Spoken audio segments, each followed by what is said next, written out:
Chakramata YouTube channel ವೀಕ್ಷಕರಿಗೆ ನನ್ನ ಹೃತ್ಪೂರ್ವಕ ನಮಸ್ಕಾರಗಳು. ಇವತ್ತು ವರಸಿದ್ಧಿ ವಿನಾಯಕ ವ್ರತ ಕಥೆಯನ್ನು ಕೇಳೋಣ. ಮಹಾಗಣಪತಿಯೇ ನಮಃ. ಶ್ರೀ ಗುರುಭ್ಯೋ ನಮಃ. ಹರಿ ಓಂ.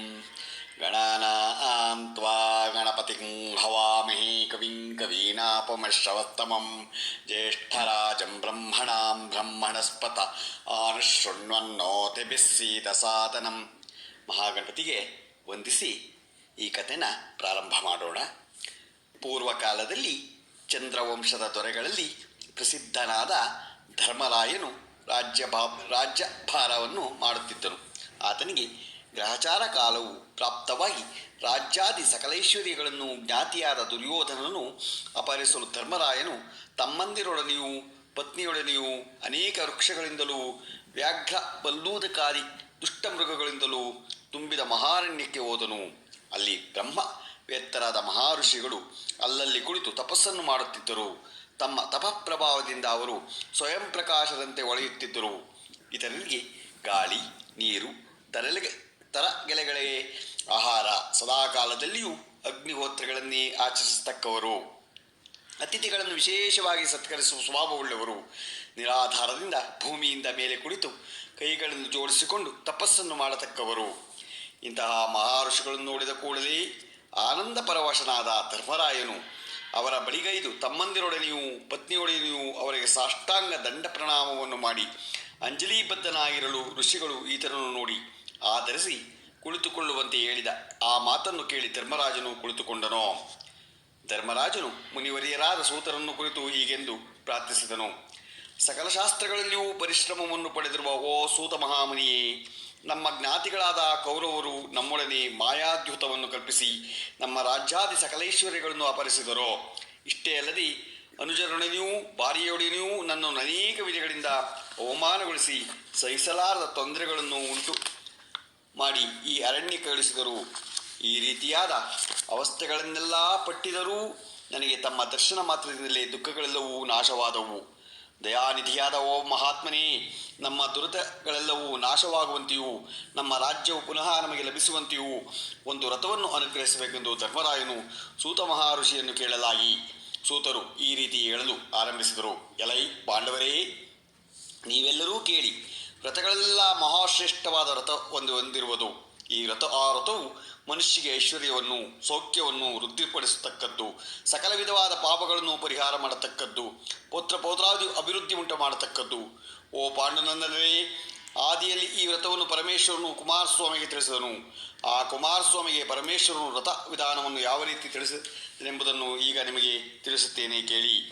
ಸಕಲ ಋಷಿಗಳಕ್ಕೂ ನೆಲೆಯಾದ ಅತ್ಯಂತ ರಮ್ಯವಾದ ಕೈಲಾಸ ಶಿಖರದಲ್ಲಿ ನವರತ್ನಗಳಿಂದ ಕೆತ್ತಲ್ಪಟ್ಟ ಕಲ್ಪವೃಕ್ಷದ ಕೆಳಗೆ ಬಂಗಾರ ಸಿಂಹಾಸನದ ಮೇಲೆ ಪ್ರಪಂಚವನ್ನೆಲ್ಲ ಪಾಲಿಸತಕ್ಕ ಈಶ್ವರನು ಕುಳಿತಿರಲಾಗಿ ಕುಮಾರಸ್ವಾಮಿ ಪ್ರಪಂಚಕ್ಕೆ ಉಪಕಾರವನ್ನು ಮಾಡಬೇಕೆಂದು ಸಂಕಲ್ಪಯುತನಾಗಿ ತಂದೆಯನ್ನು ಕುರಿತು, ಓ ಮಹಾನುಭಾವ, ಪ್ರಪಂಚಕ್ಕೆಲ್ಲ ಅತ್ಯಂತ ಉಪಯುಕ್ತವಾದ ಮತ್ತು ಧಾನ್ಯ ಐಶ್ವರ್ಯಗಳನ್ನು ಪುತ್ರ ಪೌತ್ರಾದಿ ಸಂಪತ್ತವನ್ನು ಕೊಡತಕ್ಕ ಒಂದು ವ್ರತವನ್ನು ದಯವಿಟ್ಟು ತಿಳಿಸಬೇಕೆಂದು ಪ್ರಾರ್ಥಿಸಿಕೊಳ್ಳಲು ಈಶ್ವರನು ಸಂತುಷ್ಟನಾಗಿ ಇಂತೆಂದನೋ.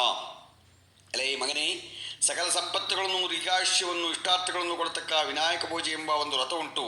ಆ ವ್ರತವನ್ನು ಭಾದ್ರಪದ ಶುಕ್ಲ ಚತುರ್ಥಿಯ ದಿನ ಆಚರಿಸಬೇಕು. ವ್ರತಾಚರಣೆಯ ದಿನ ಅರುಣೋದಯಕ್ಕೆದ್ದು ತನ್ನ ನೈಮಿತಿಕ ಕರ್ಮಗಳಾದ ಜ್ಞಾನ, ಜಪ, ತಪಾನುಷ್ಠಾನಗಳನ್ನು ನಿರ್ವಹಿಸಿ ದ್ರವ್ಯ ಲೋಭವಿಲ್ಲದೆ ಬೆಳ್ಳಿಯಿಂದಾಗಲಿ ಬಂಗಾರದಿಂದಲಾಗಲಿ ಅಥವಾ ಮಣ್ಣಿನಿಂದಾಗಲಿ ವಿನಾಯಕನ ಪ್ರತಿಮೆಯನ್ನು ಮಾಡಿ ತನ್ನ ಮನೆಯ ಉತ್ತರ ಭಾಗದಲ್ಲಿ ಒಂದು ಮಂಟಪವನ್ನು ನಿರ್ಮಿಸಿ ಅದರ ಮಧ್ಯಭಾಗದಲ್ಲಿ 8 ದಳಗಳಿಂದ ಕೂಡಿದ ಪದ್ಮವನ್ನು ಗೋಧುವೆ ಕಾಳಿನಿಂದಾಗಲಿ ಅಕ್ಕಿಯಿಂದಲಾಗಲಿ ಸೃಜಿಸಿ ಅಲ್ಲಿ ತಾನು ನಿರ್ಮಿಸಿರುವ ವಿನಾಯಕನ ಪ್ರತಿಮೆಯನ್ನು ಇಟ್ಟು ಭಕ್ತಿಪೂರ್ವಕವಾಗಿ ಬಿಳಿಯದಾದ ಗಂಧದಿಂದಲೂ ಅಕ್ಷತೆಯಿಂದಲೂ ಪುಷ್ಪಗಳಿಂದಲೂ ಗರಿಗೆ ಹುಲ್ಲಿನಿಂದಲೂ 21 ವಿಧವಾದ ಪತ್ರೆಗಳಿಂದಲೂ ಪೂಜೆಯನ್ನು ಮಾಡಿ ಧೂಪ ದೀಪ ನೈವೇದ್ಯಗಳನ್ನು ಅರ್ಪಿಸಿ ತುಪ್ಪದಿಂದ ಮಾಡಿದ 21 ಭಕ್ಷ್ಯಗಳನ್ನು, ತೆಂಗಿನಕಾಯಿ, ಬಾಳೆಹಣ್ಣು, ನೇರಳೆ, ಬೆಲ್ಲದ ಹಣ್ಣು, ಕಬ್ಬು ಮತ್ತು ಅನೇಕ ವಿಧವಾದ ಭಕ್ಷ್ಯಗಳ ಫಲಗಳು ಮೊದಲಾದವನ್ನು ನಿವೇದನೆ ಮಾಡಿ ವಿನಾಯಕನಿಗೆ ಎದುರಾಗಿ ನಾಟ್ಯವನ್ನು ಸಲ್ಲಿಸಿ ಹಾಡುಗಳನ್ನು ಆಡಿ ಪುರಾಣ ಪಠನೆ ಮೊದಲಾದವುಗಳನ್ನು ಆತನನ್ನು ಸಂತೃಪ್ತಿಗೊಳಿಸಿ ವೇದಾಧ್ಯಯನ ಸಂಪನ್ನರಾದ ಬ್ರಾಹ್ಮಣರಿಗೆ ಬಾಗಿನವನ್ನು ಕೊಟ್ಟು ನಂತರ ತಾನು ಇಷ್ಟ ಬಂದು ಮಿತ್ರರೊಡನೆ ಊಟವನ್ನು ಮಾಡಬೇಕು. ಈ ಪ್ರಕಾರ ಭಕ್ತಿಪೂರ್ವಕವಾಗಿ ವಿನಾಯಕನ ವ್ರತವನ್ನು ಮಾಡತಕ್ಕವರಿಗೆ ಸಕಲ ಇಷ್ಟಾರ್ಥಗಳು ಸಿದ್ಧಿಸುವವು. ಮಾರನೇ ದಿನ ಸೂರ್ಯೋದಯಕ್ಕೆ ಎದ್ದು ಸ್ನಾನ ಸಂಧ್ಯಾನುಷ್ಠಾನಗಳನ್ನು ಮಾಡಿ ವಿನಾಯಕನಿಗೆ ಪುನಃ ಪೂಜೆಯನ್ನು ಮಾಡಬೇಕು. ಅದೇ ದಿನವೇ ಒಬ್ಬ ಬ್ರಹ್ಮಚಾರಿಯನ್ನು ಕರೆದು ವಿನಾಯಕನ ಪ್ರೀತಿಗಾಗಿ ಮುಂಜಿ ದರ್ಭದ ಉರಿಯನ್ನು, ದಂಡವನ್ನು, ಯಜ್ಞೋಪವೀತವನ್ನು, ಕಮಂಡಲವನ್ನು, ತನ್ನ ಶಕ್ತಾನುಸಾರ ವಸ್ತ್ರವನ್ನು ಕೊಡಬೇಕು. ನಂತರ ತನ್ನ ಪುರೋಹಿತನಿಗೆ ಶಕ್ತಿಗೆ ಲೋಪವಿಲ್ಲದೆ ಉಪಾಯಂದಾನವನ್ನು ಅಲ್ಲದೆ ದಕ್ಷಿಣ ತಾಂಬೂಲವನ್ನು ಕೊಡಬೇಕು. ಈ ವ್ರತವು ಸಮಸ್ತ ವ್ರತಗಳಲ್ಲಿಯೂ ಮಹಾಶ್ರೇಷ್ಠಕರವಾದುದು, 3 ಲೋಕಗಳಲ್ಲಿ ಪ್ರಸಿದ್ಧಿಯಾದುದು. ಈ ವ್ರತವನ್ನು ದೇವತೆಗಳು, ಮುನಿಗಳು, ಗಂಧರ್ವರು ಮೊದಲು ಆಚರಿಸಿ ಸಕಲ ಸಾಮ್ಯಗಳನ್ನು ಪಡೆದರು ಎಂಬುದಾಗಿ ಸಾಂಬಮೂರ್ತಿಯು ಕುಮಾರಸ್ವಾಮಿಗೆ ಉಪದೇಶ ಮಾಡಿದನು. ಎಲೈ ಧರ್ಮರಾಯನೇ, ನೀನು ಈ ಪ್ರಕಾರವಾಗಿ ವಿನಾಯಕನನ್ನು ಪೂಜೆಯನ್ನು ಮಾಡು, ನಿನಗೆ ತಪ್ಪದೇ ಜಯ ಉಂಟಾಗುವುದು. ಈ ಮಾತು ನಿಜವು. ಈ ವ್ರತವನ್ನು ಭೂಲೋಕದಲ್ಲಿ ಎಷ್ಟೋ ಮಂದಿ ಮಾಡಿದರು. ಈ ವ್ರತ ಪ್ರಭಾವದಿಂದ ದಮಯಂತಿಗೆ ನಳನು ದೊರೆತನು. ಕೃಷ್ಣನು ಈ ವ್ರತದ ಆಚರಣೆಯಿಂದಲೇ ಜಾಂಬವಂತಿಯನ್ನು, ಸಮಂತಕಮಣಿಯನ್ನು ಹೊಂದಿದನು. ಇಂದ್ರನು ವಿನಾಯಕನ ಪೂಜೆಯನ್ನು, ವೃತ್ರಾಸುರನು ಸಂಹರಿಸಿದನು. ಶ್ರೀರಾಮನು ವ್ರತವನ್ನಾಚರಿಸಿ ರಾವಣನನ್ನು ಸಂಹರಿಸಿ ಸೀತೆಯನ್ನು ಪಡೆದನು. ಭಗೀರಥನು ಗಂಗೆಯನ್ನು ತರುವಾಗ, ದೇವಾಸುರರು ಅಮೃತವನ್ನು ಸೃಜಿಸುವಾಗಲೂ, ಸಾಂಬನು ತನ್ನ ಕುಷ್ಠರೋಗ ಪರಿಹಾರ ಕಾಲದಲ್ಲಿಯೂ ಈ ವ್ರತವನ್ನು ಆಚರಿಸಿದರು ಎಂಬುದಾಗಿ ಸೂತ ಮಹಾಮುನಿಯು ಧರ್ಮರಾಯನಿಗೆ ತಿಳಿಸಲು, ಧರ್ಮರಾಯನು ಕೇಳಿದನಾಗಿ ಆನಂದದಿಂದ ಭಾದ್ರಪದ ಶುದ್ಧ ಚೌತಿಯನ್ನೇ ಎದುರು ನೋಡುತ್ತಿದ್ದು, ಸಕಾಲವೂ ಪ್ರಾಪ್ತವಾದ ಕೂಡಲೇ ವ್ರತಾಚರಣೆಯಿಂದ ಸಕಲ ಇಷ್ಟಾರ್ಥ ಸಿದ್ಧಿಗಳನ್ನು ಪಡೆದನ. ಪ್ರಪಂಚದಲ್ಲಿ ಅಮೋಘವಾದ ಈ ವ್ರತವನ್ನು ಬ್ರಹ್ಮ, ಕ್ಷತ್ರಿಯ, ವೈಶ್ಯ, ಶೂದ್ರರೆಂಬ 4 ವರ್ಣದವರು ಮಾಡಬಹುದು. ಕ್ರಮ ಪ್ರಕಾರ ಮಾಡಿದರೆ ವಿದ್ಯಾರಂಭದಲ್ಲಿ ಪೂಜೆಯನ್ನು ಆಚರಿಸಿದರೆ ವಿದ್ಯಾಲಾಭವು, ಧನಾಕಾಂಕ್ಷಿಗೆ ಧನದ್ರವ್ಯವು, ಯಾವ ಅಪೇಕ್ಷೆಯಿಂದ ಅರ್ಚಿಸಿದರೆ ಈ ಕಾರ್ಯಗಳೆಲ್ಲವೂ ನಿಸ್ಸಂಶಯವಾಗಿ ಸಿದ್ಧಿಸುವುದರಿಂದ ಅಬಾಲವೃದ್ಧರು ಕಲಿಯುಗದಲ್ಲಿ ಮುಖ್ಯವಾಗಿ ಮಾಡತಕ್ಕ ವ್ರತಗಳಲ್ಲಿ ಇದು ಪರಮ ಶ್ರೇಷ್ಠವಾದದ್ದೆಂದು, ಸಕಲ ಇಷ್ಟಾರ್ಥಗಳನ್ನು ಸಿದ್ಧಿಸುವ ದೇವತೆಯಾದ್ದರಿಂದ ಈತನಿಗೆ ವರಸಿದ್ಧಿ ವಿನಾಯಕ ಹೆಸರು ಬಂದಿತೆಂದು ಸೂತ ಪುರಾಣಿಕರು ಹೇಳಿದರ ಎಂಬಲ್ಲಿಗೆ ಸ್ಕಾಂದ ಪುರಾಣದಲ್ಲಿ ಉಮಾಮಹೇಶ್ವರ ಸಂವಾದ ವಿನಾಯಕ ವ್ರತ ಸಂಕಲ್ಪವು ಸಂಪೂರ್ಣವಾದುದು. ಈಗ ಸಮಂತಕೋಪಾಖ್ಯಾನ. ಸೂತ ಪುರಾಣಿಕರು ಹೇಳುತ್ತಾರೆ, ಎಲೈ ಧರ್ಮರಾಯನೇ, ಭಾದ್ರಪದ ಶುಕ್ಲ ಚತುರ್ಥಿ ದಿನವು ಶಿವಲೋಕದಲ್ಲಿ ಪೂಜಾ ದಿನವಾದ್ದರಿಂದ ಆ ದಿವಸವು ಮುಖ್ಯವೆಂದು ಪ್ರಸಿದ್ಧಿಗೆ ಬಂದಿತು. ಆ ದಿವಸ ಸ್ನಾನವನ್ನು ಮಾಡಿ ಉಪವಾಸದಿಂದ ವಿನಾಯಕನನ್ನು ಪೂಜಿಸಿದ್ದೇ ಆದರೆ ಅಂತಹ ಮನುಷ್ಯರು 100 ಭಾಗಕ್ಕಿಂತಲೂ ಅಧಿಕ ಫಲವನ್ನು ಪಡೆಯುತ್ತಾರೆ. ಆ ದಿನದಲ್ಲಿ ಚಂದ್ರದರ್ಶನ ಮಾಡಿದ್ದೇ ಆದರೆ ದೋಷವು ಅಂದರೆ ಅಪನಿಂದನೆಗೊಳಗಾಗುತ್ತಾನೆ. ಅದರ ಅಪರಿಹಾರಕ್ಕಾಗಿ ನಡೆದ ಮುಂದಿನ ಉಪಕಥೆಯನ್ನು ಲಾಲಿಸು. ಈ ಶುಕ್ಲ ಪಕ್ಷ ಚತುರ್ಥಿಯಲ್ಲಿ ಸೂರ್ಯನು ಕನ್ಯೆಯನ್ನು ಸೇರಿದಾಗ ಚಂದ್ರದರ್ಶನ ಮಾಡಿದ್ದಾದರೆ ವ್ಯರ್ಥವಾಗಿ ಅಪನಿಂದನೆ ಒಳಗಾಗುವರು.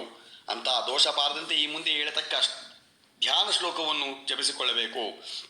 ಇದು ವಿಷ್ಣುದೇವರಿಂದಲೂ ಜಪಿಸಲ್ಪಟ್ಟಿತ್ತಂತೆ. ಸಿಂಹ ಪ್ರಸೇನ ವದೀತ್ ಸಿಂಹೋ ಜಾಂಬವತ ಹತಃ ಸುಕುಮಾರಕೋ ಮಾರೋಧಿಹಿ ತವಹೇಶ ಸಮಂತಕಃ.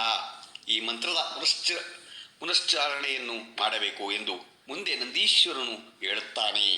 ಸನತ್ಕುಮಾರನೇ ಕೇಳು, ಗಣಪತಿ ಸಂಬಂಧವಾಗಿರತಕ್ಕಂತಹ ವ್ರತದ ಮಹತ್ವವನ್ನು ಹೇಳುವೆನು. ಭಾದ್ರಪದ ಶುಕ್ಲ ಚತುರ್ಥಿ ದಿನದಲ್ಲಿ ಪ್ರಯತ್ನ ಪುರಸ್ಸರವಾಗಿ ಗಣಪತಿಯನ್ನು ಪೂಜಿಸಬೇಕು.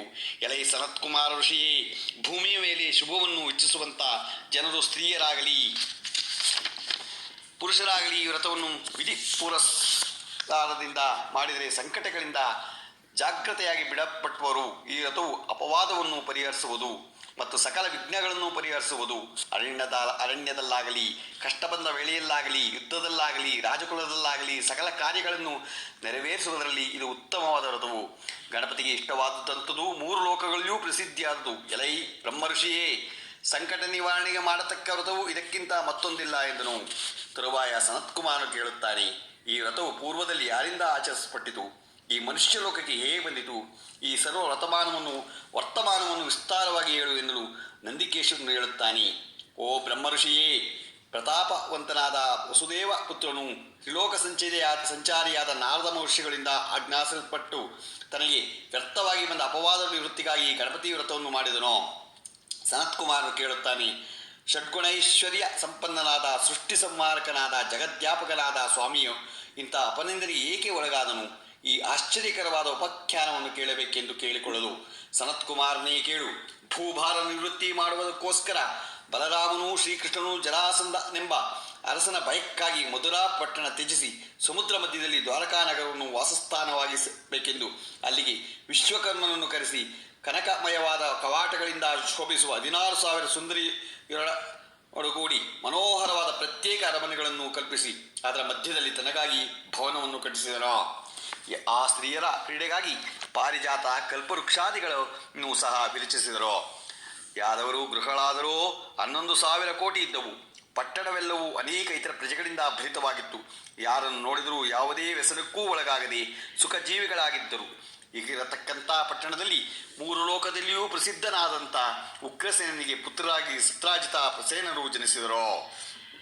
ಸತ್ರಾಜಿತನು ಸಮುದ್ರ ತೀರವನ್ನು ಸೇರಿ ಸೂರ್ಯನನ್ನು ಕುರಿತು ನಿರಶನ ವ್ರತವನ್ನಾಗಿ ರೆಪ್ಪೆ ಹಾಕದೆ ಕಣ್ಣಿನಿಂದ ಸೂರ್ಯನನ್ನೇ ನೋಡುತ್ತಾ ತಪಸ್ಸನ್ನು ಮಾಡಲು ಸೂರ್ಯನು ಮೆಚ್ಚಿ ಈತನಿಗೆ ಪ್ರಸನ್ನಾಗಲು ಸತ್ರಾಜಿತನು ಇಂತೆಂದು ಸ್ತುತಿಸಿದನು. ತೇಜೋರಾಶಿ ರೂಪನಾದವನೇ, ಸರ್ವತೋಮುಖನಾಗಿರುವವನೇ, ವಿಶ್ವವ್ಯಾಪಕನೇ, ನಿನಗೆ ನಮಸ್ಕಾರವು. ಅಸುರಾದ ಕುದುರೆಯುಳ್ಳವನೇ, ನವಗ್ರಹಗಳಿಗೆ ರಾಜನಾದವನೇ, ಚಂದ್ರ ಪ್ರಕಾಶವುಳ್ಳವನೇ, ಗಾಯತ್ರಿ ಸ್ವರೂಪದವನೇ, ಸರ್ವಕ್ಕೂ ದೇವನಾದವನೇ, ನಿನಗೆ ನಮಸ್ಕಾರವು. ಎಲೆ ದಿವಾಕರನೇ, ನನ್ನನ್ನು ಶುಭ ದೃಷ್ಟಿಯಿಂದ ಚೆನ್ನಾಗಿ ನೋಡು. ಈ ಮೇರೆಗೆ ಸ್ತುತಿಸಲ್ಪಟ್ಟು ಸತ್ರಾಜಿತನನ್ನು ಕುರಿತು ಸೂರ್ಯನು, ಎಲೈ ಸತ್ರಾಜಿತನೇ, ನಿನ್ನ ನಿಶ್ಚಲವಾದ ತಪಸ್ಸಿಗೆ ಮೆಚ್ಚಿದನು. ವರವನ್ನು ಬೇಡೆನ್ನಲು ಸತ್ರಾಜಿತನು, ಸೂರ್ಯನೇ, ನೀನು ಸಂತುಷ್ಟನಾದರೆ ನಿನ್ನಲ್ಲಿರುವ ಸಮಂತಕಮಣಿಯನ್ನು ಕೊಡು ಎನ್ನಲು ಸುಪ್ರೀತನಾದ ಸೂರ್ಯನು ಆ ರತ್ನವನ್ನು ತನ್ನ ಕಂಠದಿಂದ ತೆಗೆದು ಸತ್ರಾಜಿತನಿಗೆ ಕೊಟ್ಟು ಅದರ ಪ್ರಭಾವ ಹೇಳುತ್ತಾನೆ. ಇದು ದಿನ 1ಕ್ಕೆ 8 ಭಾರ ಚಿನ್ನವನ್ನು ಕೊಡುತ್ತದೆ. ಉತ್ತಮವಾದಂತಹ ಈ ರತ್ನವನ್ನು ಆಚಾರವಂತನಾಗಿ ನೀನು ಯಾವಾಗಲೂ ಧರಿಸತಕ್ಕದ್ದು. ಈ ರತ್ನವು ಅಸುಚಿತವಂತನನ್ನು ಕೂಡಲೇ ನಾಶ ಮಾಡುತ್ತದೆ ಎಂದು ಹೇಳಿ ತೇಜೋರಾಶಿಯಾದ ಸೂರ್ಯನು ಅಂತರ್ಧಾನನಾದನು. ಸತ್ರಾಜಿತನು ಸೂರ್ಯನಿಂದ ಕೊಡಲ್ಪಟ್ಟ ಕಂಠಮಾಲೆಯಿಂದ ಪ್ರಕಾಶಿತನಾಗಿ ಶ್ರೀಕೃಷ್ಣನು ವಾಸಿಸುತ್ತಿದ್ದಂಥ ದ್ವಾರಕಾಪುರವನ್ನು ಉತ್ಸಾಹದಿಂದ ಪ್ರವೇಶಿಸಿದನು. ಆತನಿಂದ ಬರತಕ್ಕ ಆ ಮಹಾಪ್ರಭೆಯನ್ನು ನೋಡಿ ಜನರು, ಈತನೇ ಸೂರ್ಯನು, ನೋಡತಕ್ಕವರು ಮಹಾಪ್ರಭೆ ನೇತ್ರಗಳನ್ನು ತನ್ನ ಬೆಳಗಿನಿಂದ ಮುಚ್ಚುತ್ತಾ ಶ್ರೀಕೃಷ್ಣನನ್ನು ನೋಡುವುದಕ್ಕೋಸ್ಕರ ಬಂದಂತೆ ಇದೆ, ಏನೇನೋ ಸಂಶಯವಿಲ್ಲ ಎಂದೆನ್ನುತ್ತಿರುವಷ್ಟರೊಳಗೆ ಸತ್ರಾಜಿತರು ಸಮೀಪಕ್ಕೆ ಬರುತ್ತಲೇ ಈತನು ಸೂರ್ಯನಲ್ಲ, ಸೂರ್ಯನಿಂದ ಅನುಗ್ರಹಿತವಾದ ಪದಕವನ್ನು ಧರಿಸಿರುವ ಸತ್ರಾಜಿತನು ಎಂದರು. ಎಲ್ಲರೂ ಆ ರತ್ನದ ಮೇಲೆ ಆಸೆ ಪಟ್ಟರು. ಶ್ರೇಷ್ಠವಾದ ಸಮಂತಕವು ಎಲ್ಲರಿಗೂ ಲಭ್ಯವೇ? ಎಂದಿಗೂ ಇಲ್ಲ. ಸತ್ರಾಜಿತನು, ಈ ಪದಕವು ತನ್ನ ಕಂಠದಲ್ಲಿದ್ದರೆ ಕೃಷ್ಣನು ಕೇಳುವನು ಎಂಬ ಭಯದಿಂದ ತಮ್ಮನಾದ ಪ್ರಸೇನನಿಗೆ ಆಚಾರವಂತನಾಗಿ ನೀನು ಇದನ್ನು ಧರಿಸಿಕೊಂಡಿರೆಂದು ಹೇಳಿ ಸಮಂತಕ ಮಣಿಯನ್ನು ಕೊಟ್ಟನು. ಒಂದು ದಿನ ಪ್ರಸೇನನು ಈ ಮಣಿಯನ್ನು ಧರಿಸಿಕೊಂಡು ಮೃಗ ವಿಹಾರಕ್ಕಾಗಿ ಶ್ರೀಕೃಷ್ಣನೊಡನೆ ಸೇರಿ ಹೊರಟನು. ಅಶ್ವವನ್ನೇರಿದ ಕಾರಣದಿಂದ ಪ್ರಸೇನನು ಅಶುಚಿಯಾದನು. ಶ್ರೀಕೃಷ್ಣನು ಪರಿವಾರದಿಂದ ಬೇರೆಯಾದ ಪ್ರಸೇನನನ್ನು ಒಬ್ಬನೇ ಅಶ್ವಾರೂಢರಾಗಿ ಹೋಗುತ್ತಿರುವ ಒಂದು ಸಿಂಹವು ಪ್ರಸೇನನನ್ನು ಸಂಹಾರ ಮಾಡಿ ಅವನ ಕಂಠ ಪ್ರದೇಶದಲ್ಲಿ ಶೋಭಿಸುತ್ತಿದ್ದ ಸಮಂತಕ ಮಣಿಯನ್ನು ತೆಗೆದುಕೊಂಡಿತು. ನಂತರ ಜಾಂಬುವಂತನೆಂಬ ಕರಡಿಯು ಆ ಸಿಂಹವನ್ನು ಕೊಂದು ಆ ಮಣಿಯನ್ನು ತೆಗೆದುಕೊಂಡು ತನ್ನ ಗುಹೆಗೆ ಹೋಗಿ ತನ್ನ ಮಗಳಾದ ಜಾಂಬುವಂತಿಯ ಕೈಗೆ ಕೊಡಲು ಆಕೆಯು ಅದನ್ನು ಮಗುವಿನ ತೊಟ್ಟಿಲ ಮೇಲೆ ಅಲಂಕಾರವಾಗಿ ಕಟ್ಟಿದಳು. ಇತ್ತ ಅರಣ್ಯದಲ್ಲಿ ಪ್ರಸೇನನು ಹಿಂದಿರುಗಿ ಬಾರದ್ದರಿಂದ ಶ್ರೀಕೃಷ್ಣನು ವ್ಯಾಕುಲನಾಗಿ ತನ್ನ ಸೈನ್ಯ ಸಹಿತ ನಗರವನ್ನು ಸೇರಿದನು. 1-2 ದಿನಗಳಲ್ಲಿ ತರುವಾಯ ಪ್ರಸೇನನು ಬಾರದೇ ಇದ್ದುದರಿಂದ ಶ್ರೀಕೃಷ್ಣನೇ ಆ ಸಮಂತಕ ರತ್ನದ ಆಸೆಯಿಂದ ಪ್ರಸೇನನನ್ನು ಕೊಂದಿರಬೇಕು, ಮಣಿ ಆಸೆಯಿಂದ ಶ್ರೀಕೃಷ್ಣನು ಬಂಧುವನ್ನು ಸಹ ಕೊಂದನಲ್ಲ ಎಂದು ದ್ವಾರಕಾ ನಗರದಲ್ಲಿರುವ ಸರ್ವರೂ ಈ ಮಾತನ್ನು ಆಡುತ್ತಾ ಬರಲು ಅದನ್ನು ಸಹಿಸಲಾರದೆ ವ್ಯರ್ಥನವಾಗಿ ತನ್ನ ಮೇಲೆ ಹೊರಿಸಿದ ಅಪವಾದಕ್ಕಾಗಿ ನೊಂದುಕೊಂಡು ಶ್ರೀಕೃಷ್ಣನು ಸತ್ರಾಜಿತನನ್ನು ಮತ್ತು ಕೆಲವು ಆಪ್ತರನ್ನು ಕರೆದುಕೊಂಡು ಪ್ರಸೇನನ್ನು ಹುಡುಕುವುದಕ್ಕೆ ದ್ವಾರಕೆಯನ್ನು ಬಿಟ್ಟು ಅರಣ್ಯಕ್ಕೆ ಹೊರಟನ. ಅರಣ್ಯದಲ್ಲಿ ಸಿಂಹದಿಂದ ಹತನಾಗಿ ಬಿದ್ದಿದ್ದ ಪ್ರಸೇನನನ್ನು ಆತನ ಅಶ್ವವನ್ನೂ ನೋಡಿದನು. ಆಮೇಲೆ ಮುಂದೆ ಹೋಗಲು ಸಿಂಹದ ಹೆಜ್ಜೆಗಳೂ ಕಾಣಿಸಿದವು. ಆ ಸಿಂಹದ ಹೆಜ್ಜೆಯ ಗುರುತನ್ನೇ ಹಿಡಿದು ಮುಂದೆ ಹೋಗಿ ಸಿಂಹವನ್ನು ಕೊಂದ ಕರಡಿಯ ಹೆಜ್ಜೆ ಕಾಣಿಸಲು ಆ ಗುರುತಿನಿಂದ ಅರಣ್ಯದಲ್ಲಿ ಒಂದು ಗುಹೆಯನ್ನು ಕಂಡರು. ಆ ಗುಹೆಯ ಅಂಧಕಾರಮಯವಾದ್ದರಿಂದ ಎಲ್ಲರೂ ಹೊರಗೆ ನಿಲ್ಲಿಸಿ ಶ್ರೀಕೃಷ್ಣದೇವನು ತನ್ನ ತೇಜಸ್ಸಿನಿಂದ ಒಳಹೊಕ್ಕು 100 ಗಾವದ ದೂರ ಹೋಗಿ ಮುಂದುಗಡೆ ರತ್ನಖಚಿತವಾದ ಅರಮನೆಯೊಂದನ್ನು ಕಂಡನು. ಅದರಲ್ಲಿ ತೊಟ್ಟಿಲೊಳಗೆ ಮಲಗಿದ್ದ ಅಪರಿಮಿತ ಕಾಂತಿಯುಳ್ಳ ಜಾಂಬುವಂತರ ಮಲಗುವನ್ನು ಕಂಡನು. ಆ ತೊಟ್ಟಿಲಿಗೆ ಕಟ್ಟಿದ ಸಮಂತಕ ರತ್ನವನ್ನು ನೋಡಿದನು. ಪುಂಡರೀಕಾಕ್ಷನಾದ ಶ್ರೀಕೃಷ್ಣನು ರೂಪ ಯೌವನಗಳಿಂದ ಕಂಗೊಳಿಸುವ ಕನ್ನಿಕೆಯಾದ ಜಾಂಬುವಂತನ ಮಗಳನ್ನೂ ಕಂಡನು. ಕಮಲದಂತೆ ವಿಶಾಲವಾದ ಕಣ್ಣುಗಳುಳ್ಳ ತೊಟ್ಟಿಲನ್ನು ತೂಗುವ ನಗುಮುಖದ ಸುಂದರಿಯನ್ನೂ ಶ್ರೀಹರಿಯು ನೋಡಿ ಆಶ್ಚರ್ಯಚಕಿತನಾದನು. ಆಗ ತೊಟ್ಟಿಲನ್ನು ತೂಗುತ್ತಾ ಬಾಲೆಯು ಸಿಂಹವು ಪ್ರಸೇನನ್ನು ಕೊಂದು ಮಣಿಯನ್ನು ತೆಗೆದುಕೊಂಡು ಹೋಗುವುದನ್ನು ಜಾಂಬುವಂತನು ನೋಡಿ ಈ ಸಿಂಹವನ್ನು ಕೊಂದು ಮಣಿಯನ್ನು ತಂದಿದ್ದಾನೆ ಎಲೆ ಮಗುವೇ, ಅಳಬೇಡ, ಈ ಮಣಿಯು ನಿನ್ನದು, ಇದನ್ನು ನೋಡಿಕೊಂಡಿರು, ರೋದನ ಮಾಡಬೇಡ ಎಂದು ಹೇಳುತ್ತಾ ತೊಟ್ಟಿಲನ್ನು ತೂಗುತ್ತಿದ್ದಳ. ಶ್ರೀಕೃಷ್ಣನ ದರ್ಶನದಿಂದಲೇ ಮನ್ಮಥ ಬಾಧೆಗೊಳಗಾಗಿ ತಪಿಸುತ್ತಿರುವ ಜಾಂಬವತಿಯು ಪುಂಡರೀಕಾಕ್ಷನಾದ ಶ್ರೀಕೃಷ್ಣನನ್ನು ಕುರಿತು, ಹೊರಟು ಹೋಗು, ಇಲ್ಲಿ ನಿಲ್ಲಲಾಗದು.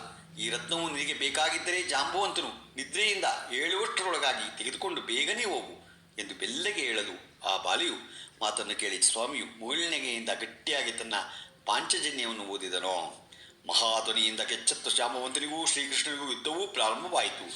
ಬಿಲದ್ವಾರದಲ್ಲಿರತಕ್ಕ ಜನರು 7 ದಿನ ಪರ್ಯಂತರ ಶ್ರೀಕೃಷ್ಣನು ಬಿಲದಿಂದ ಹೊರಗೆ ಬಾರದಿರುವುದನ್ನು ಕಂಡು ಶೋಕಾರ್ತರಾಗಿ ದ್ವಾರಕೆಗೆ ತಿರುಗಿ ಬಂದು ಶ್ರೀಕೃಷ್ಣನು ಮೃತನಾದನೆಂದು ಹೇಳಲು, ಅದನ್ನು ಕೇಳಿ ಯಾದವರೂ ಮಾಡಬೇಕಾದ ಔದಾರ್ದೈಕ ಕೈಗಳನ್ನು ಮಾಡಿದರು.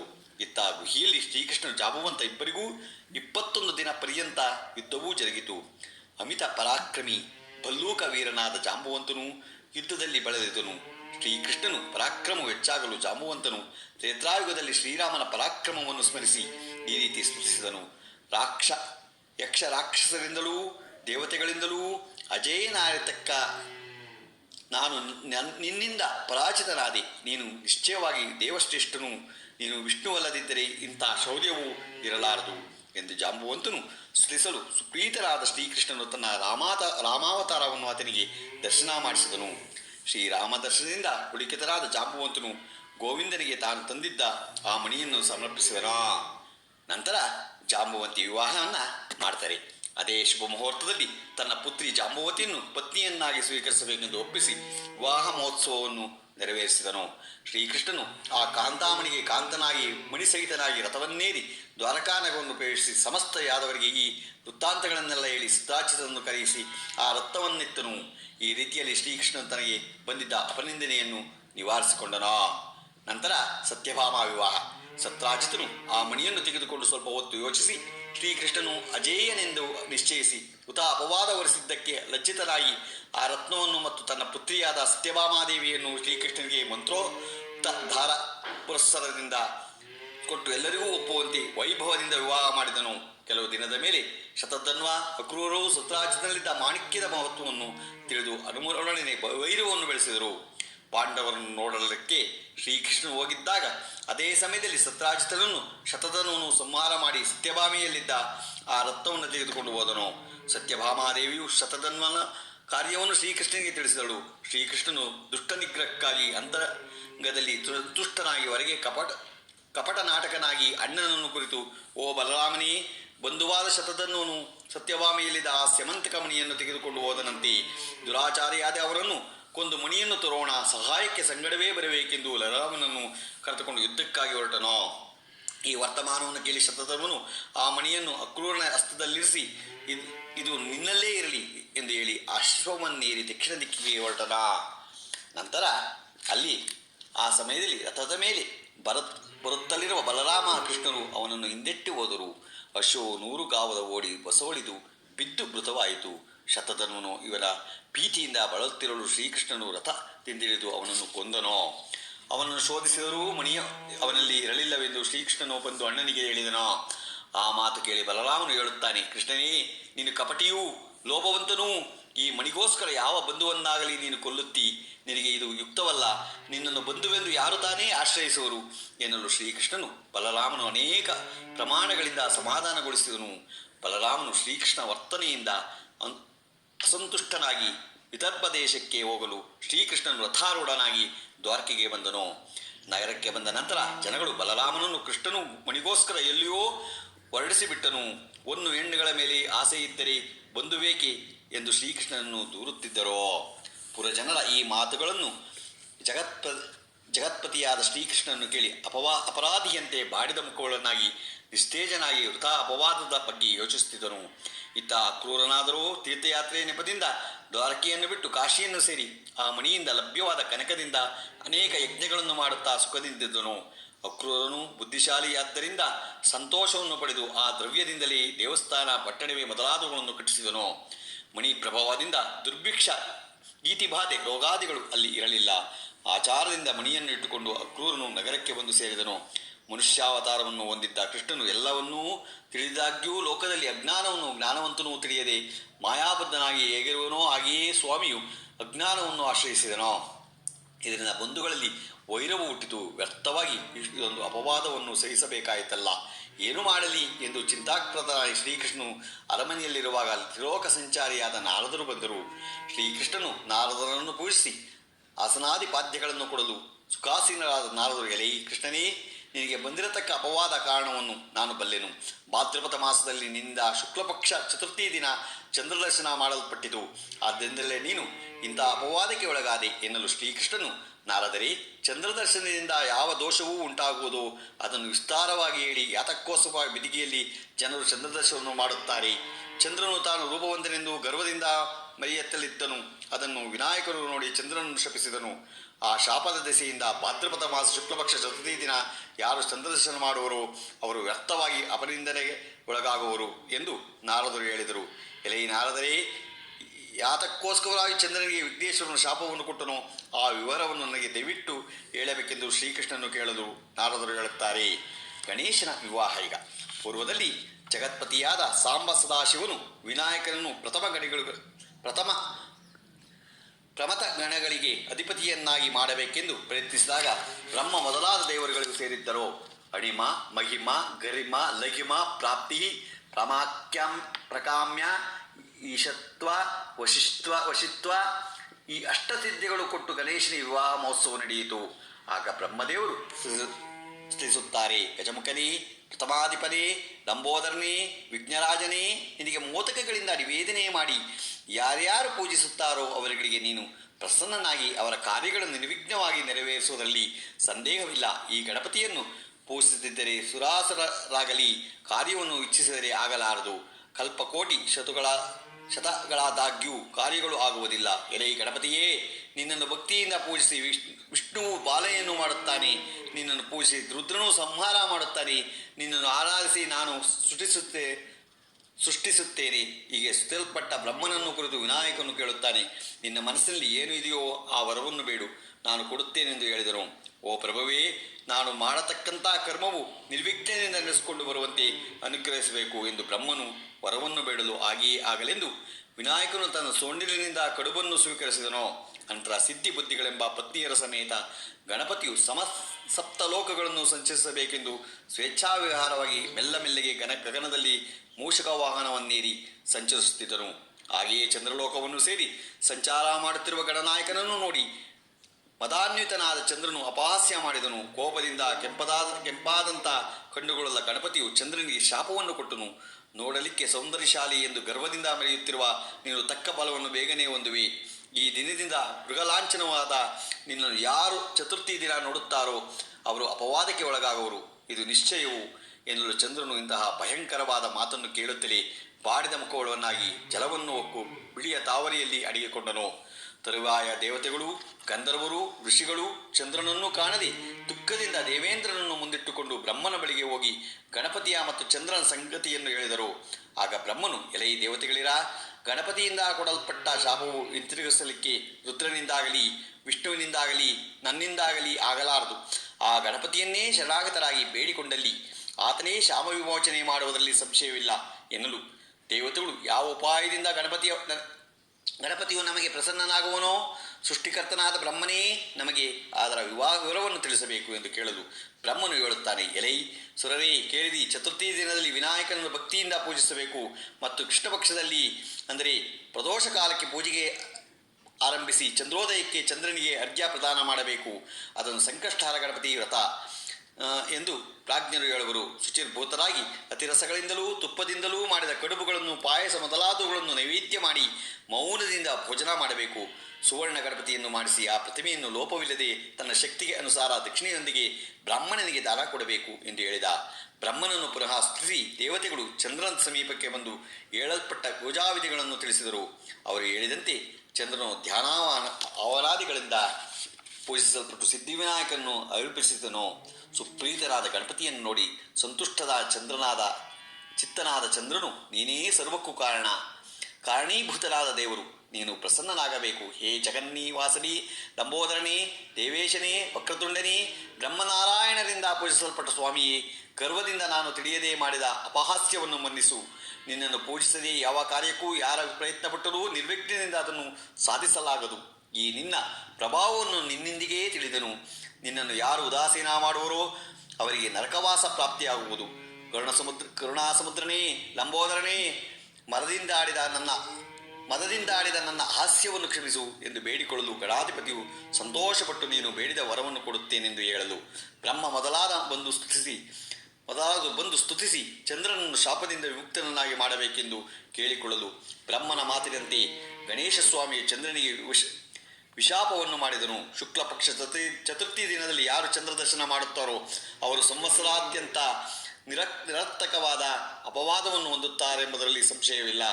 ಭಾದ್ರಪದ ಶುಕ್ಲ ಪಕ್ಷ ಬಿದಿಗೆಯಲ್ಲಿ ನಿನ್ನನ್ನು ಯಾರು ನೋಡುತ್ತಾರೋ ಅವರನ್ನು ಚತುರ್ಥಿ ಚಂದ್ರ ದರ್ಶನದಿಂದ ಪ್ರಾಪ್ತವಾದ ದೋಷವು ಬಾಧಿಸಲಾರದು. ಅದಕ್ಕೋಸ್ಕರ ಅಂದು ಮೊದಲುಗೊಂಡು ಜನರು ಬಿದಿಗೆಯಲ್ಲಿಯೂ ಚಂದ್ರ ದರ್ಶನವನ್ನು ಶ್ರದ್ಧೆಯಿಂದ ಮಾಡುತ್ತಾರೆ ಎನ್ನಲು ಚಂದ್ರನು ಗಣಪತಿಯನ್ನು ಕುರಿತು ನಿನಗೆ ಮುಖ್ಯವಾದ ಪೂಜೆ ಬೇಕಾದರೆ ಯಾವ ದಿನ ಶ್ರೇಷ್ಠ ಎಂದು ಕೇಳಲು ವಿನಾಯಕನು ಕೃಷ್ಣಪಕ್ಷ ಚತುರ್ಥಿಯಲ್ಲಿ ಗಣಪತಿ ಪೂಜೆಯನ್ನು ಕಡುಬುಗಳನ್ನು ಮಾಡಿ ನಿವೇದನೆಯನ್ನು ಮಾಡಬೇಕು. ಶಕ್ತಾನುಸಾರ ಗಣಪತಿ ವಿಗ್ರಹವನ್ನು ಚಿನ್ನದಲ್ಲಾಗಲಿ, ಚಿನ್ನವಿಲ್ಲದಿದ್ದರೆ ಬೆಳ್ಳಿಯಲ್ಲಾಗಲಿ, ಅದೂ ಇಲ್ಲದಿದ್ದರೆ ಮಣ್ಣಿನಿಂದಲಾದರೂ ಮಾಡಿಸಿ ಬ್ರಾಹ್ಮಣನಿಗೆ ಅದನ್ನು ಕೊಟ್ಟು ಈ ಕಥೆಯನ್ನು ಕೇಳಬೇಕು. ಈ ರೀತಿ ಮಾಡಿದರೆ ಜನರಿಗುಂಟಾದ ಕಷ್ಟಗಳನ್ನು ನಿವಾರಿಸುತ್ತೇನೆ. ಮತ್ತು ಕಲಶವನ್ನು ಧಾನ್ಯದ ಮೇಲಿಟ್ಟು ಶಕ್ತಾನುಸಾರ ಮಾಡಿಸಿದ ಪ್ರತಿಮೆಯನ್ನಿಟ್ಟು 2 ವಸ್ತ್ರಗಳನ್ನು ಅದಕ್ಕೆ ಒತ್ತಿಸಿ ರಾತ್ರಿ ಕಡುಬುಗಳನ್ನು ಮಾಡಿಸಿ ನಿವೇದನೆಯನ್ನು ಮಾಡುತ್ತಾ 4 ಜಾಮದಲ್ಲಿ ಪೂಜೆಯನ್ನು ಜಾಗರಣೆಯನ್ನೂ ಮಾಡಬೇಕು. ಶುಚಿರ್ಭೂತನಾಗಿ ಕೆಂಪು ಬಟ್ಟೆಗಳನ್ನು ಇಟ್ಟುಕೊಂಡು ತನ್ನ ಪತ್ನಿಯೊಡಗೂಡಿ ಬ್ರಹ್ಮಚರ್ಯದಿಂದ ಶಕ್ತಾನುಸಾರ ಪ್ರತಿಮೆಯನ್ನು ರಚಿಸಿ ಶಿವಪ್ರಿಯಾಯ ಎಂದು ವಸ್ತ್ರವನ್ನು, ವಿನಾಯಕಾಯ ಎಂದು ಅಂಗವಸ್ತ್ರವನ್ನು, ಲಂಬೋದರಾಯ ಎಂದು ಗಂಧವನ್ನು, ಸಿದ್ಧಿಪ್ರದಾಯಕನೇ ಎಂದು ಹೂವನ್ನು, ಗಜಮುಖಾಯ ಎಂದು ಧೂಪವನ್ನು, ಮೂಷಕವಾಹನೇ ಎಂದು ದೀಪವನ್ನು, ವಿಘ್ನೇಶ್ವರಾಯ ಎಂದು ನೈವೇದ್ಯವನ್ನು, ಸರ್ವಪ್ರದಾಯಕನ ಎಂದು ಬಲವನ್ನು, ಕಾಮರೂಪಾಯ ಎಂದು ತಾಂಬೂಲವನ್ನು, ಧನದಾಯ ಎಂದು ದಕ್ಷಿಣಾದಿಗಳನ್ನು ಕೊಟ್ಟು ಪೂಜಿಸಬೇಕು. ಕಬ್ಬುಗಳಿಂದಲೂ ಕಡುಬುಗಳಿಂದಲೂ ಹೋಮವನ್ನು ಮಾಡಬೇಕು. ನಂತರ ಸರಸಿದ್ಧಿ ವಿನಾಯಕನ ಪ್ರತಿಮೆಯನ್ನು ದಾನ ಕೊಡಬೇಕು. ಈ ವಿಧವಾಗಿ ಗಣಪತಿಯನ್ನು ಪೂಜೆ ಮಾಡಬೇಕು. ಕಥೆ ಪಠಣ ನಂತರ ಬ್ರಾಹ್ಮಣ ಪೂಜೆಯನ್ನು ಮಾಡಿ ವಿಧಾನೋಪಚಾರಗಳಿಂದ ನೀನು ಸಂತೃಪ್ತಿ ಪಡೆದು ನನ್ನ ಕಾರ್ಯಗಳಿಗೆ ವಿಘ್ನ ಬಾರದ ಹಾಗೆ ಮಾಡಬೇಕೆಂದು ಕೇಳಿಕೊಳ್ಳಬೇಕು. ನನಗೆ ಬೇಕಾದ ಪುತ್ರ ಮಹಾದೈಶ್ವರ್ಯ ಮೊದಲಾದಗಳನ್ನು ದಯಪಾಲಿಸಬೇಕೆಂದು ಕೇಳಿಕೊಳ್ಳಬೇಕು. ಮತ್ತು ಗೋದಾನ, ಧಾನ್ಯ ದಾನ, ವಸ್ತ್ರದಾನ ಇತ್ಯಾದಿ ದಾನಗಳನ್ನು ಕೊಟ್ಟು ತಾನು ಮೌನದಿಂದ ಭೋಜನ ಮಾಡುವಾಗ ಅತಿರಸ, ಕಡುಬು ಮುಂತಾದ ಮಧುರ ಪದಾರ್ಥಗಳನ್ನು ಭುಂಜಿಸಿ ಖಾರದ ಉಪ್ಪಿನ ಪದಾರ್ಥಗಳನ್ನು ಬಿಡಬೇಕು. ಸಿಹಿಯಾದ ಅನೇಕ ಪದಾರ್ಥಗಳನ್ನು ನಿಶ್ಚಿಸಬೇಕು. ಈ ರೀತಿಯಾಗಿ ಮಾಡುವವರಿಗೆ ಯಾವಾಗ್ಯೂ ಜಯವನ್ನು ಉಂಟು ಮಾಡುತ್ತೇನೆ. ಪುತ್ರಹೀನರಿಗೆ ಸಂತಾನವನ್ನು, ನಿರ್ಗತರಿಗೆ ಧನಧಾನ್ಯ ಸಂಪತ್ತನ್ನು ಅನುಗ್ರಹಿಸುತ್ತೇನೆ ಎಂದು ವಿನಾಯಕನು ಚಂದ್ರನಿಗೆ ಹೇಳಿ ಅಂತರ್ಧಾನನಾದನು. ಎಲೈ ಕೃಷ್ಣನೇ, ನೀನು ಈ ವ್ರತವನ್ನು ಮಾಡು, ಸಿದ್ಧಿಯನ್ನು ಹೊಂದುತ್ತೀಯೇ ಎಂದು ನಾರದರಿಂದ ಹೇಳಲ್ಪಟ್ಟ ಈ ವ್ರತವನ್ನು ಶ್ರೀಕೃಷ್ಣನು ಆಚರಿಸಿದನು. ಇದನ್ನು ಮಾಡಿದ ತಕ್ಷಣವೇ ಅಕ್ರೂರನು ತನ್ನಲ್ಲಿದ್ದ ಸಮಂತಕ ರತ್ನವನ್ನು ತಂದು ಸ್ವಾಮಿಗೆ ಅರ್ಪಿಸಿದನು. ಅಪವಾದ ನಿವೃತ್ತಿಯೂ ಆಯಿತು. ಬಲದೇವರು ಸೇರಿದರು. ಶ್ರೀಕೃಷ್ಣನು ಸಂತೋಷಭರಿತನಾದರು. ಈ ಪ್ರಕಾರ ಸಮಂತಕಮಣಿಯ ಉಪಖ್ಯಾನವನ್ನು ಯಾರು ಹೇಳುತ್ತಾರೋ ಅವರಿಗೆ ಚಂದ್ರದರ್ಶನದಿಂದ ಉಂಟಾಗುವ ದೋಷವೂ ನಿವೃತ್ತಿಯಾಗುವುದು.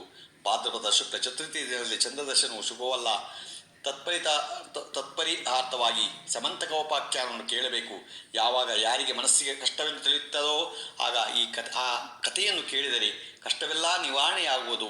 ಈ ಪ್ರಕಾರ ಹೇಳಿ ಕೃಷ್ಣನಿಂದ ಪೂಜಿತರಾದ ವಿಘ್ನೇಶ್ವರನು ಅದೃಶ್ಯನಾದನು.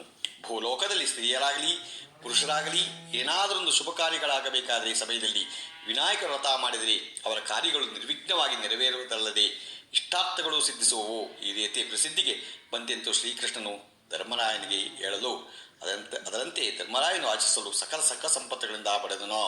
ಇಲ್ಲಿಗೆ ಸಮಂತಕೋಪಾಖ್ಯಾನ ಮುಗಿಯಿತು. ಇದನ್ನು ನೀವು ಏನಾದರೂ ಇವತ್ತು ಚಂದ್ರ ದರ್ಶನ ಮಾಡಿದರೆ ಶಾಪ ವಿಮೋಚನೆ ಮಂತ್ರ ಜಪ ವಿಧಾನನ ಏನು ಹೇಳಿ, ಸಿಂಹ ಪ್ರಸೇನ ವದೀತ್ ಸಿಂಹೋ ಜಾಂಬವತ ಅತಃ ಸುಖಮಾರಕ ಮಾರೋಧಿ ತವ ಹೇಷ್ಯ ಸಮಂತಕ. 21 ಸಲ ಜಪ, 21 ಗರಿಕೆಯಿಂದ ಕ್ಷೀರತರ್ಪಣ ಮಾಡಿ ಆ ಕ್ಷೀರವನ್ನು ತಾನು ಸೇವಿಸಿ ನಿಷ್ಕಾಮವಾಗಿ ಮಲಗಬೇಕು. ಒಂದು ವೇಳೆ ದೋಷ ಉಳಿದಿದ್ದರೆ ಮುಂದಿನ ಮಾಸದ ಚೌತಿಯಲ್ಲಿ ಈ ವ್ರತ ಮಾಡಿ ಪೂರ್ತಿಗೊಳಿಸಬೇಕು. 2 ಸಲ ಮಾಡಿದರೂ ಇದನ್ನು ತಪ್ಪಾಗಲ್ಲ.